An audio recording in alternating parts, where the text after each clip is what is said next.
20 సంవత్సరాలుగా ఒక నిశ్శబ్ద యుద్ధం సాగుతుంది. గోళాల శబ్దం కాదు, సైన్యాల దండయాత్ర లేదు. కానీ ప్రపంచ పటంలో ప్రతి కదలిక ఒక గేమ్ ప్లాన్. ఈ కథ భారత్ మరియు చైనా మధ్య జరిగిన అతిపెద్ద జియోపాలిటికల్ పోరాటం గురించి. చైనా గత 2 దశాబ్దాలుగా ఒక గోప్యమైన వ్యూహాన్ని అమలు చేసింది. దానికి పేరు స్ట్రింగ్ ఆఫ్ పర్ల్స్.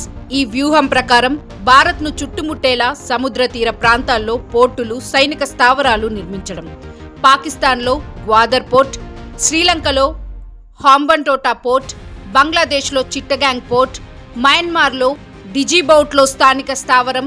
ఇది కేవలం వ్యాపారం కాదు, ఇది ఒక నిశ్శబ్ద ఉచ్చు. భారత్ను సముద్ర మార్గాల్లో ఆర్థికంగా, వ్యూహాత్మకంగా బలహీనపరచడం. అదే వారి అసలు లక్ష్యం. నరేంద్ర మోదీ నాయకత్వంలో భారత్ ఒక కొత్త బోర్డు రూపొందించింది. చైనాను ఎదుర్కోవడం కాదు, గేమ్ను పూర్తిగా మార్చేసింది.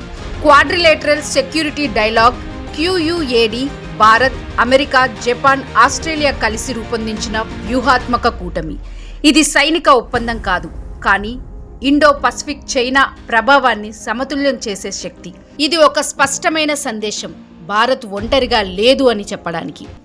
India middle east Europe economic corridor IMEC Bharat నుంచి మధ్య ప్రాచ్యం, అక్కడి నుంచి యూరప్ వరకు కొత్త వాణిజ్య మార్గం.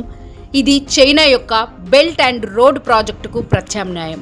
ఇక్కడే గేమ్ టర్న్ అయింది. భారత్ కేవలం రక్షణలో లేదు, ఆర్థికంగా దాడిలో ఉంది. ఇండియా తన నౌకాదళాన్ని వేగంగా విస్తరించింది. అండమాన్ నికోబార్ దీవులు ఒక వ్యూహాత్మక కీ పాయింట్. ఇండియన్ ఓషన్లో ప్రతి కదలికపై భారత్ పర్యవేక్షణ. చైనా నౌకలు వచ్చినా భారత్ ఇప్పటికే సిద్ధంగా ఉంది.